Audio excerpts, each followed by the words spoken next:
সহ্য করতে না পেরে একদিন তিনি লোহাকে গরম করে শেষখানে নিজের মোরদারের ওই অংশে যেমনি লাগালেন, তারপরে কিছুটা আরাম হলো, আর যেমনি লোহা ব্যবহার করে নিলেন। আল্লাহর ভরসা ছিল এতদিন, আজ থেকে যখন ওষুধ ব্যবহার করে নিলেন, তারপর দিন সকাল বেলায় আল্লাহর ফেরেশতারা আর এলেন না, বিকাল বেলায় আবার অপেক্ষা করছেন, আল্লাহর ফেরেশতারা সালাম দিতে এলেন না। জানাজানি হলো, ফেরেশতা আসে না, কেন আসে না জানি না। কি অপরাধ করেছ?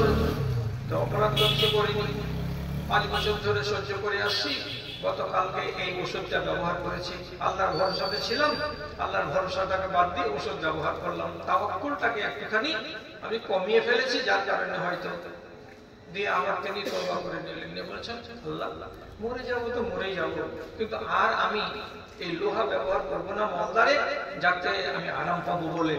তিনি যখন এটা থেকে আবার নিজেকে ফিরিয়ে নিয়ে চলে আসলেন, 8 দিন পর আবার ব্যথা হচ্ছে, ব্লিডিং হচ্ছে, তবুও তিনি লোহা গরম করে লাগালেন না। তখন ফের 8 দিন পরে আবার হঠাৎ একদিন সকালবেলায় আওয়াজ আসছে, আসসালামু আলাইকুম ওয়া রাহমাতুল্লাহ। ফেরেশতারা আসছেন সালাম দিতে। এই ফজিলতের কথাটা সবাই গর্বের সাথে বলে যে আহারে তকদিরওয়ালা সাহাবী ইমরান বিন হুসাইন। তো পুরুষরা বলে কি এটা পুরুষদের নসিব, এটা পুরুষদের কপাল, এটা পুরুষদের তকদির। তাহলে মেয়ে ছেলে মাইনাস, কিন্তু মেয়ে ছেলেকে আল্লাহ রাব্বুল আলামিন আপনার থেকে ফজিলতে কি কম করে রেখেছেন? রাখেননি, রাখেননি। কেন রাখেননি? তার প্রথম নম্বর প্রমাণ হলো এই, আল্লাহ রাব্বুল আলামিনের নবী বলছেন আন-নিসাউ শাকায়েকুর রিজাল, যত দুনিয়াতে মেয়ে ছেলে আছে সবাই হলো পুরুষদের সহোদর, সবাই হলো তার ভাইদের সহোদর, তারা সবাই সহোদর। এর মানে কি? আমার মায়ের পেট থেকে আমার ভাই যেমন পয়দা হয়, তেমনি আমার বোন পয়দা হয়। আমার মায়ের পেট থেকে ভূমিষ্ঠ হওয়ার পরে আমার ভাই যেমন করে মায়ের দুধ চুষে বড় হয়, তেমনি আমার বোনও দুধ চুষে বড় হয়। যেভাবে মায়ের কোলে লালিত পালিত হয় ছেলে, সেভাবেই লালিত পালিত হয় মায়ের কোলে মেয়ে। এই জন্য এদেরকে নবীজি বলছেন শাকায়েকুর রিজাল, এরা হলো পুরুষদের সহোদর। কাজে পুরুষেরা যা যা করবে নারীরাও তাই তাই করবে, পুরুষের যা যা অধিকার নারীদের তাই তাই অধিকার। মেয়েদেরকে অধিকার থেকে বঞ্চিত করা যাবে না। জি হ্যাঁ, আপনি বেশিক্ষণ আপনাকে জ্বালাবো, যেহেতু কম লোক আছে আর সূর্যের একটা সীমা আছে, 12টা বেজে গেলে আমাদের তো 12টা বেজেই যাবে। আমি আপনাকে বলছি দাদা আমার 35 নম্বর আয়াত সূরা আহজাব, সূরা আহজাব। আগামীকালকে কারোর কাছে যদি বাংলা কোরআন মাজিদ থাকে খুলবেন, আর খোলার পরে দেখবেন। সবারই কাছে থাকে না, মানে 25-30 হাজার টাকার অ্যান্ড্রয়েড মোবাইল কিনতে ব্যথা লাগে না, কিন্তু 300 টাকা দিয়ে একটা বাংলা কোরআন মাজিদ রাখতে মানুষের খুব কষ্ট। যদি থাকে তো দেখবেন ওইখানে ওই আয়াতটাতে লেখা আছে 10টা গুণের কথা। 10টা গুণ কি? 10টা গুণ লেখা আছে। আল্লাহ তাআলা বলছেন ইন্নাল মুসলিমিনা ওয়াল মুসলিমাত ওয়াল মুমিনিনা ওয়াল মুমিনাত ওয়াল কানিতিনা ওয়াল কানিতাত ওয়াস সাবিরিনা ওয়াস সাবিরাত ওয়াল মুতাসাদ্দিকিনা ওয়াল মুতাসাদ্দিকাত। ছেড়ে দিলাম কি? আল্লাহ তাআলা বলছেন মুসলমান পুরুষ লোক এবং মুসলমান মেয়ে ছেলে, মুমিন পুরুষ লোক এবং মুমিন মেয়ে ছেলে, ধৈর্য ধারণকারী বেটা ছেলে এবং ধৈর্য ধারণকারিনী মেয়ে ছেলে, সাদকা দানকারী পুরুষ লোক এবং সাদকা দানকারিনী মেয়ে ছেলে, আল্লাহকে স্মরণকারী পুরুষ লোক এবং আল্লাহকে স্মরণকারী মেয়ে ছেলে, আল্লাহর ভয়ে নিজেকে কুঞ্চিত করে দেওয়া পুরুষ লোক এবং আল্লাহর ভয়ে নিজেকে জড় করে দেওয়া একটা মেয়ে ছেলে, আল্লাহর জন্য নিজের আবরুকে সুরক্ষিত করা বেটা ছেলে এবং আল্লাহর জন্য নিজের আবরুকে সুরক্ষিত করা একটা মেয়ে ছেলে। এইরকম করে রব্বুল আলামিন 10টা গুণকে বেটা ছেলে বেটি ছেলে নর এবং নারী সমান সমান সমান সমান করে ভাগ করে দিলেন। তুমি যেমন সবরকারী হও তেমনি মেয়ে ছেলেও সবরকারী হয়। তুমি যেমন মুমিন হও মেয়ে ছেলেও মুমিনা হয়। তুমি যেমন মুসলমান হও তেমনি মেয়ে ছেলেও মুসলমান হয়। তুমি যেমন রোজাদার হও তেমনি মেয়ে ছেলেও রোজাদার হয়। তুমি যেমন আল্লাহকে স্মরণ করো মেয়ে ছেলে তেমনি আল্লাহকে স্মরণ করে। তুমি যেমন যাকাত দিতে পারো তেমনি মেয়ে ছেলেও যাকাত দিতে পারে। তুমি যেমন নিজের হেফাজত করো আবরু ইজ্জতে তেমনি মেয়ে ছেলেও হেফাজত করে আবরু ইজ্জতে। 10টা চরিত্রে সমান সমান সমান দিয়ে আল্লাহ তাআলা বলছেন আদালাহুল্লাহ। আল্লাহ রাব্বুল আলামিন এই সমস্ত লোকেদের জন্য জান্নাত তৈরি করে রেখেছেন। তাহলে আমাদের কাম্য, আমাদের গন্তব্য কি? সবারই একটাই, মরার পরে আল্লাহ যেন জান্নাত দেয়। 10টা গুণে গুণান্বিত ছেলে যদি জান্নাত পেল, আপনি আপত্তি করেন? 10টা গুণে গুণান্বিত মেয়ে ছেলে আর কিছু পাবে? জান্নাত কেন দেওয়া হলো না? ভাই আমার, ওর জন্য যেমন জান্নাত, আপনার জন্য তেমন জান্নাত। ও যেমন বৈশিষ্ট্যে গুণগত বিচারে আপনার সমান, তেমনি আপনি ওর সমান। আল্লাহ তাআলা বলছেন তোমাদেরকে আমি সব দিক দিয়ে সবাইকে সমান করেছি। কেউ বড় নয়, কেউ ছোট নয়। এখন আপনারা মনে মনে বলবেন, হাজি দুনিয়ার মাওলানার মুখ থেকে ওয়াজ শুনলাম, পুরুষেরা হলো মালিক, পুরুষেরা হলো হাকিম, পুরুষেরা হলো মেয়ে ছেলেদের উপরে পৃষ্ঠপোষক, মুক্ত মুখ, তো তুই বলছো সব সমান। আরে বাবা, আমি কি অস্বীকার করছি? দুজন সমান অধিকারের দিক দিয়ে হতে গেলেও একটা মালিক লাগবে। আল্লাহ তাআলা মালিক বানিয়েছেন আপনাকে। তো কেন? কোরআনে লেখা আছে বিমা আনফাকতুম আলাইহিন্না, যেহেতু তুমি টাকা খরচ করো ওই মেয়েটার পিছনে, এই জন্য আল্লাহ তাআলা তোমাকে মালিক বানাবে আর মেয়ে ছেলেটাকে তোমার অধীনস্থ বানাবে। তার মানে এটা নয় যে ওই মেয়ে ছেলেটির ইজ্জত একবারে চলে গেল রসতলে আর তুমি চলে গেলে শৃঙ্গে পাহাড়ে, এমন কথাটা নয়। তোমাদের, আমাদের, আপনাদের সবার নারীদের সঙ্গে লেনা দেনা, উঠা বসা, খাওয়া দাওয়া, আচার ব্যবহার সমস্ত কিছু এক, সমস্ত কিছু সমান। জি, ফজিলতে তাকে আপনি কম করবেন না, কোন সমান। ওরা ফজিলতে পিছিয়ে নেই। আপনাকে উদাহরণ দিতে গিয়ে শুধু বলি, ভালো কাজে যদি তাদের ভালো নাম আছে, তো মন্দ কাজেও তো তাদের ব্যাপারে আল্লাহ তাআলা তফাৎ করেনি।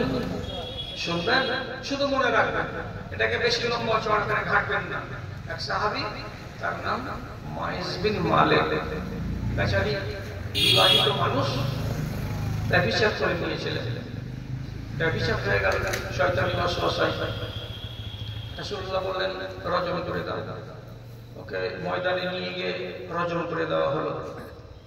তো সেই লোকটার ব্যাপারে রাসূলুল্লাহ খানিক বাদে, রজম হয়ে যাওয়ার পরে যখন মরে গেছে লোকটা, তখন খবরটা পাওয়ার পরে বলছেন আল্লাহু আকবার, এই লোকটা যে মরে গেল ব্যভিচার করার কারণে, তো এত তওবা করেছে যে আল্লাহ রাব্বুল আলামিন ওর তওবাগুলোকে নিয়ে যদি 70টা মানুষের মাথা প্রতি ভাগ করে করে করে করে দিতেন, তো ওর তওবার বদৌলতে 70টা মানুষ জান্নাত চলে যেত। তাহলে একটা মানুষ, পুরুষ লোক অপরাধ করলো, শাস্তি পেতে হলো। আলাদা কি নারীর বিধান? জি না। একটা নারীর কথা বলছি, গামেতি বংশের মহিলা, তার সম্ভাব্য নাম হচ্ছে ফাতেমা। ব্যভিচার করে নিয়েছে, বিবাহিতা স্ত্রী, মেয়ে ছেলে। রাসূলুল্লাহ বললেন রজম করে দাও। মেয়েটি বলল আমার পেটে বাচ্চা আছে। রাসূলুল্লাহ বললেন 10 মাস অপেক্ষা করো, বাচ্চা ভূমিষ্ঠ হবে, তারপরে তোমাকে মারা যাবে। বাচ্চাকে কোলে করে নিয়ে রাসূলের কাছে এসে বলছেন এই বাচ্চা আমার ভূমিষ্ঠ হয়েছে, আপনি এবার আমাকে রজম করেন। রাসূল বললেন বাচ্চাটা খাবে কি, তোমাকে যদি মেরে দিত? আল্লাহ পাক রাসূলকে 10 মাস আবার অপেক্ষা করালেন। এই যে এতদিন ধরে অপেক্ষা করলো, তারপরে মেয়ে ছেলেটিকে রজম করা হলো। এর ব্যাপারেও রাসূলুল্লাহ আবার বলছেন যে মেয়ে ছেলেটি যে মরে গেল, মেরে ফেলা হলো, রজম করে দেওয়া হলো ব্যভিচারের কারণে। তাহলে এই সময়ের ভেতরে সে আল্লাহর কাছে এত তওবা করেছে, এত তওবা করেছে, এত তওবা করেছে যে মদিনার অধিকাংশ লোক যদি তার তওবাগুলোকে নিজের ঘাড়ে নিয়ে নেয়, ভাগ করে করে, তাহলে এই মহিলার তওবার বদৌলতে এক ঝাঁক লোক মদিনার এরা জান্নাতের ভাগীদার হয়ে যেতে পারবে। ভাই আমার, আমি ডিটেলস বলছি না, শর্টে বললাম। আমি শুধু বলছি যে এই সমস্ত শাস্তির বিচারে নারী পুরুষ আলাদা নয়, আমলের বিচারে আল্লাহ তাআলা নারী পুরুষকে আলাদা করেননি। আমলে গুণে 4, 5, 6, 7, 8টা এই কটা বিধান আছে যে নারীরা আলাদা আর পুরুষরা আলাদা। শুধু একটা কথা আপনাকে আর শিখাই, কি শিখাবো? পুরুষরা 4টা বিবাহ করতে পারে যদি তার সামর্থ্য থাকে। নারীরা কোটি টাকার মালিক হতে গেলেও একটাই বিবাহ করতে পারবে, এক টাইমে একের অধিক ছেলেকে বিবাহ করতে পাবে না। কথা বুঝা গেল? একটা পুরুষ 4টা বিবাহ করবে একই টাইমে, তার বৈধ।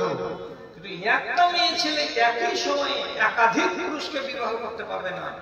এটা আল্লাহর বিধান, আলাদা। আর একটু আলাদা দেখেন, সামান্য, খুব বেশি বেশি আলাদা আলাদা নয়, সামান্য সামান্য আলাদা। একটা ছেলে সাবালক হলো, এবার নিজের মাকে বলেনি, বাপকে বলেনি, বংশকে বলেনি, প্রতিকে বলেনি, কাউকে বলেনি। দিল্লি খাটতে গিয়ে কোন একটা মেয়ে ছেলেকে হালাল উপায়ে বিবাহ করে স্ত্রী বানিয়ে নিয়ে বাড়ি চলে এলো। বাপ যদি বলে আমি জানতে পারিনি, এই বউকে আমি বাড়িতে উঠতে দিব না, এটা বলার অধিকার বাপের নেই। কেন? মোহরের মালিক হচ্ছে ছেলে, এবং বেটা ছেলেটা হচ্ছে বাহিরের জগৎ সম্পর্কে সচেতন। এদের আকল হচ্ছে বেশি নারীদের তুলনায়। অতএব তাকে আল্লাহ তাআলার পক্ষ থেকে পাওয়ার দেওয়া হয়েছে, তুমি সাবালক হওয়ার পরে যদি বিবাহ করো তুমি করে নিতে পারো। কিন্তু নারীদেরকে আল্লাহ তাআলা পাওয়ার দেননি। তুমি যতই জ্ঞানী গুণী হও না কেন, বাহিরের জগৎ সম্পর্কে তুমি তুলনায় কম জানা, অতএব তুমি একা একাই বিবাহ করতে পারবে না। তোমার বাপের, তোমার অভিভাবকের অনুমতি লাগবে, তারপরে তুমি বিবাহ করতে পারবে। একটু আলাদা হলো। আর একটু কথা বলি, সোনা চাঁদি আপনি ব্যবহার করতে পারবেন না, আমি সোনা চাঁদি ব্যবহার করতে পারবো না। কিন্তু আমার মা, খালা, পিসিরা এরা সবাই সোনা চাঁদি ব্যবহার করতে পারবে। আমি আতর ব্যবহার করতে পারবো, কিন্তু আমার মা খালারা আতর সেন্ট ব্যবহার করে বাইরে যেতে পারবে না। যদি ব্যবহার করে তাহলে ঘরের ভেতরেই থাকতে হবে, তার আঙনাতেই থাকতে হবে, আঙনার বাইরে আসতে পারবে না। এই তো কয়টা তফাৎ আছে, বাকি তো সব সমান। এবার আপনি বুঝুন, আপনি যদি নিজের সংসারের সুখ চান, তো যে বিদ্যা বুদ্ধিকে নিজের বুকের ভেতরে নিয়ে একটা আদর্শ মানুষ হয়েছেন, এরকম আদর্শ একটা নারী আপনাকে আনতে হবে। তো নারীটাকে আদর্শ আপনি হয়ে যাবে না, তাকে আদর্শবান বানাতে হবে। আমাকে এ কথাটা ভাবে বানাতে হবে। আল্লাহ ওদেরকে ফজিলতে কম করেনি। জিবরিল আমিন এসে আছেন আল্লাহ রাসূলের কাছে, আর এমন সময় মা খাদিজা, আমাদের মা রাসূলুল্লাহর স্ত্রী খাদিজা 2 পা 4 পা করে আগাতে আগাতে রাসূলের দিকে চলে আসেন। উনি তো দেখতে পান না জিবরিলকে, কিন্তু জিবরিল দেখতে পাচ্ছেন হযরত খাদিজাকে। তো রাসূলুল্লাহকে হযরত জিবরিল বলছেন, ইন্ডিকেট করে এমনি করে দেখিয়ে বলছেন, হাযিহি যাওজাতুকা আতাতকা ফাকরা আলাইহিস সালাম মিন্নি ওয়া মিনাল্লাহ। হে রাসূল, এই দেখেন খাদিজা আপনার বিবি হাতে কিছু নিয়ে খানা পানি একটা দুবা করে এগিয়ে চলে আসছে আপনার দিকে, আপনার কাছে আসবে। যখনই আপনার কাছে এসে বসে যাবে, আপনি ওকে আল্লাহ রাব্বুল আলামিনের পক্ষ থেকে সালাম জানিয়ে দেন, এবং আমি জিবরিল সালাম দিচ্ছি, আমার সালামটাও আপনার বিবি খাদিজাকে জানিয়ে দেন। আরশের মালিক আল্লাহ তাআলা আসমান থেকে খাদিজার নামে সালাম পাঠিয়েছে। কি হলো? ইজ্জতে কম আছে? ইজ্জতে কম নাই। লম্বা আর তো করবো না, শুধু শর্টের উপরে 2-1টা কথা বলছি। রাসূলুল্লাহ বলেছেন, যার কাছে 3টা জিনিস আছে, লোকটা ধনী, যেই লোকের কাছে তিনখানা জিনিস আছে, এই লোকটাকে জীবনে কেউ যেন কাঙ্গাল না বলে। কি কি তিনটা জিনিস? একদম সহি হাদিস বলছে, কালবুন শাকিরুন ওয়া লিসানুন শাকিরুন ওয়া সাওজাতুন সালিহাতুন তুইনুকা আলা আমরি দীনিকা ওয়া দুনিয়াকা। আপনাকে একটা মুখ দিয়েছে আল্লাহ তাআলা, এই মুখখানা দিয়ে আপনার মাঝে সাজে দিনের বেলায় রাতের বেলায় যখন তখন একটা করে জিকির বের হয়। জিকির কাকে বলে? লা ইলাহা ইল্লাল্লাহ একটা জিকির, সুবহানাল্লাহ একটা জিকির, আলহামদুলিল্লাহ একটা জিকির, আল্লাহু আকবার একটা জিকির। যেই পারপাসে হোক না কেন আপনার মুখ থেকে মাঝে মাঝে এই কথাগুলো বেরোয়। কেমন? আমি দেখাচ্ছি। খুব ঠান্ডা লাগছে আপনাকে, তা আপনি আপনার ভাই বলছেন, ওরে সুবহানাল্লাহ কি ঠান্ডা গে। আর ভাই বলছেন আল্লাহু আকবার কি রোদ করছে। তা আপনি সংবাদ দিতে গিয়ে তার আগে কি বলছেন? আল্লাহু আকবার, সুবহানাল্লাহ, আর নয় আলহামদুলিল্লাহ। এই সমস্ত কথাগুলো আপনি বলছেন। তো রাসূলুল্লাহ কি বলছেন? যে মুখখানা ভিজে থাকে আল্লাহর জিকিরে দিনের বেলায় রাতের বেলায় মাঝে সাঝে একবার দুইবার তিনবার করে হয় লা ইলাহা ইল্লাল্লাহ কিংবা আলহামদুলিল্লাহ কিংবা এই ধরনের কথাগুলো একবার করে উচ্চারণ করে, এই একটা মানুষ। 2 নম্বর, কালবুন শাকির, একটা মানুষ সবসময় শুকরগুজার, মানে আল্লাহর কৃতজ্ঞতা জ্ঞাপনকারী, দুঃখে সুখে অভাবে সচ্ছলতায় সব সময় ওর মুখ থেকে আপনি পাবেন না কোনো সময় যে সে অকৃতজ্ঞতার ভাষা ব্যবহার করছে। যেমন রোগে আক্রান্ত হয়ে আছে, আপনি ওকে জিজ্ঞেস করতে গেলেন, ইনামুল ভাই কেমন আছেন? তো অথচ আক্রান্ত ব্যক্তি সে আবার বলছে যে হালাত আল্লাহ তাআলা রেখেছেন খুব ভালো রেখেছেন, আলহামদুলিল্লাহ ভালো আছি। কথাটা কেমন হলো? অ্যাকচুয়ালি লোকটা ব্যথাগ্রস্ত, কিন্তু তারপরে কি বলছে? আলহামদুলিল্লাহ আমি ভালো আছি। একটা লোকের ধান ডুবে গেছে 14 বিঘা, মাত্র 14 বিঘা ভূমি থেকে কুড়িয়ে কত রকম করে 60-70 মণ ধান পেয়েছে, বাড়ি এসেছে। কোন লোক জিজ্ঞেস করছে কেমন হলো ফসল পানি? একগুলো লোক আছে কি শুধু কান্নাকাটি করে গেলাম, হঠাৎ হয়ে গেলাম, একদম শেষ হয়ে গেছি, বরবাদ হয়ে গেছে, কিছু আছে। এগুলো হলো কম করে বেশি কথা বলা। আর এখানে লোক কি বলছে? ওই যে 70 মণ পেয়েছি, আলহামদুলিল্লাহ, যেটি আল্লাহ তাআলা দিয়েছেন অতি খুশি, ইনশাআল্লাহ অতি আমার সিজন চলে যাবে, অসুবিধা হবে না। তাহলে আপনার মুখ থেকে কি বেরিয়ে এলো? কমের উপরেও সন্তুষ্টি, আলহামদুলিল্লাহ। আল্লাহ তাআলা ওয়াদা করছেন যে ব্যক্তি শুকর করবে তাকে আমি বাড়িয়ে দেব, আর যে ব্যক্তি শুধু কাই করবে যা দিয়েছিলাম তা আমি ছিনিয়ে নেব। তাহলে দুটা গুণের কথা বললাম। আপনার মুখটাতে জিকির বেরোয়, এক আপনার অন্তরটা হলো শুকরগুজার, কৃতজ্ঞতা জ্ঞাপনকারী। 2 নম্বর গুণ, 3 নম্বর গুণ আপনাকে আল্লাহ তাআলা নবী কি বলছেন? ওয়াসাওজাতুন সালিহাতুন তুইনু আলা আমরি দীনিকা ওয়া দুনিয়াকা।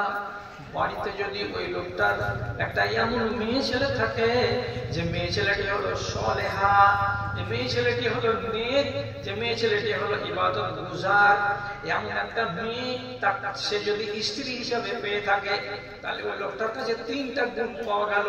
তার জবানটা জিকিরে ব্যস্ত থাকে, তার অন্তরটা শুকরগুজারি করে, এবং তার বাড়িতে একটা সুন্দর সালেহা এমন মেয়ে ছেলে আছে, যেই মেয়েটি তাকে ধর্মের বিষয়ে জ্ঞান দেয় এবং দুনিয়ার বিষয়ে তাকে জ্ঞান দেয়, ধর্মের বিষয়ে তাকে পথ দেখায় এবং দুনিয়ার বিষয়েও তাকে পথ দেখায়। 3টা জিনিস যার কাছে আছে, রাসূলুল্লাহ বললেন লোকটা ধনী, গরিব লোক নয়। কেন নয়? আমাকে আমার স্ত্রী ধর্মের ব্যাপারে জ্ঞান দিতে পারে, আমাকে আমার স্ত্রী দুনিয়ার ব্যাপারে জ্ঞান দিতে পারে। লম্বা করে লাভ কি? 12টা যেমনি বাজবে আর 5টা মিনিট আছে, আপনাকেও বলবো আপনার 12টা বেজে গেছে, আপনি স্টেজ খালি করে দেন। এই যে এই কয়েকটা মিনিটের ভেতরে আপনাকে বলছি শুধু একটা কথা, স্ত্রী যদি সলেহা হয়, শিক্ষিতা হয়, তাহলে আপনাকে দিনের বিষয়ে সাহায্য করতে পারবে, আর ধর্মের বিষয় বাদ দিয়ে আপনার দুনিয়ার বিষয়ে সাহায্য করতে পারবে। কি দিয়ে বুঝাবো? সচল করে 5 মিনিটে একটা কথা বলে দেওয়ার পরে শেষ করে দেবো আলোচনা। কি বলছি? হযরত আবু বকর সিদ্দিক মিম্বরে দাঁড়ালেন, দাঁড়ানোর পরে খুতবা দিয়ে বললেন, যেগুলো ছিল সরকারি রাখাল তাদেরকে বললেন, রাখালেরা ময়দানে দূরে যাকাতের যেগুলো উট আছে, সাদকার যেগুলো উট আছে, কালকে মদিনা শহরের কাছে নিয়ে চলে এসো। কেন? আগামীকালকে গরিবদের ভেতরে এটাকে বিলি বন্টন করে দেওয়া হবে, বিলি বন্টন করে দেওয়া হবে গরিবদের মধ্যে। এই খুতবাতে তিনি যখন বললেন, খুতবার কথাটা সবাই শুনলো, যারা যারা গরিব মানুষ ছিল তারা খুব আনন্দিত হলো যে আগামীকালকে বন্টন হবে, তাহলে কিছু একটা হবে।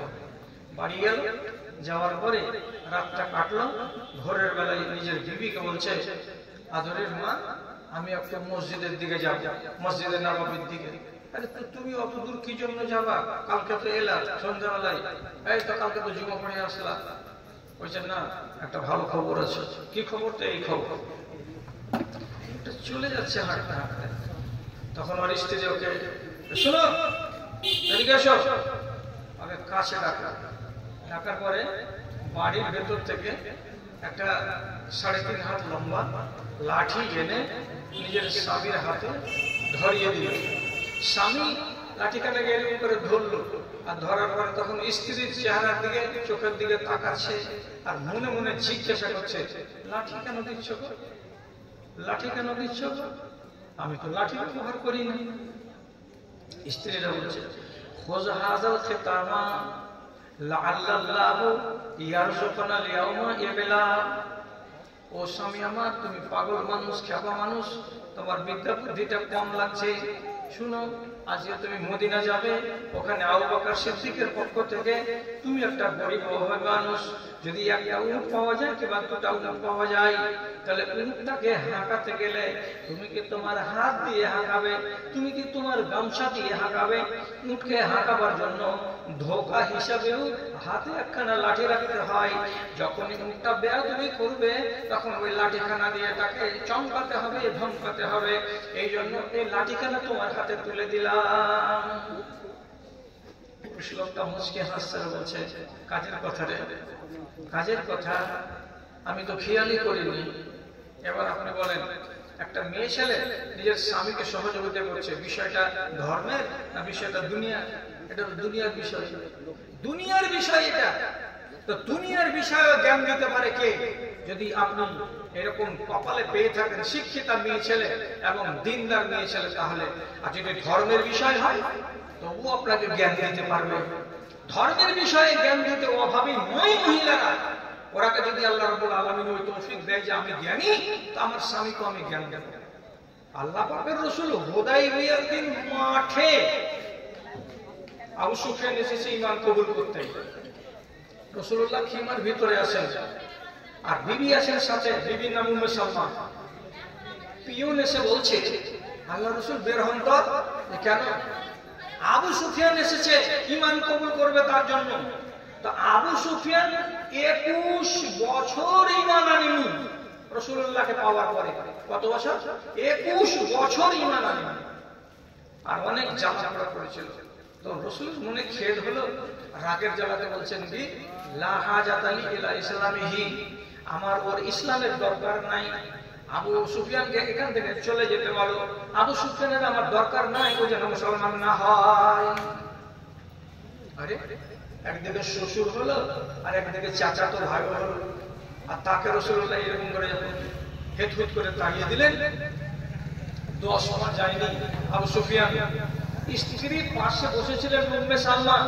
উনি তখন রাসূলুল্লাহর কাছে একটা মুখামুখি বসে তারপরে বলছেন, আপনাকে আল্লাহ তাআলা রাহমাতুল লিল আলামিন করে পাঠিয়েছেন, সারা জগতের জন্য দয়া। আর আপনি যে দয়ার নবী, আর আবু সুফিয়ান হলো ঈমান আনতে, আর আপনি তাকে যে আপনি এমনি করে হেড করে তাড়িয়ে দিলেন, এটা কি আপনার মর্যাদার সাথে খাপ খাচ্ছে? আপনি কি কাজটা ঠিক করলেন? এটা তো একদিক দিয়ে শ্বশুর আর আরেক দিক দিয়ে চাচাতো ভাই, আর সে এসেছিল বড় মুখ করে আপনার কাছে ঈমান আনতে, আর আপনি বলছেন ওর ঈমানের আমার দরকার নাই। চলে গেল যে লোকটা, মুখটাকে ছোট বড় করতে করতে। কি করবেন? এটা কি ঠিক হলো? দেখেন, আল্লাহ পাকের নবী হলেন নবী, অথচ তার মাথাতে একরকম কথা কুলালো, আর স্ত্রী নবী নয় কিন্তু তার মাথাতে আরেক রকম কথা কুলালো। কি? যে আমার স্বামী এইখানে কিন্তু ভুলের উপরে আছেন, আমার স্বামী ঠিক কাজ করছেন না। বিষয়টা ধর্মের। স্বামীকে যেমনি গাইডলাইন দেখিয়ে দিলেন, সাথে সাথে আল্লাহ পাকের নবী পিয়নকে বলছেন, এই দেখো তো আবু সুফিয়ান কত দূরে গেছে? ওই যে আছে আছে আল্লাহ রাসূল ডেকে কাছে ডেকে সামনাসামনি হলো। তারপরে পুরাতন দিনের কথাগুলোকে আবু সুফিয়ান বলছে, এগুলোকে আর উঠাইয়েন না, আমি ঈমান আনতে এসেছি রাসূলুল্লাহর সামনে।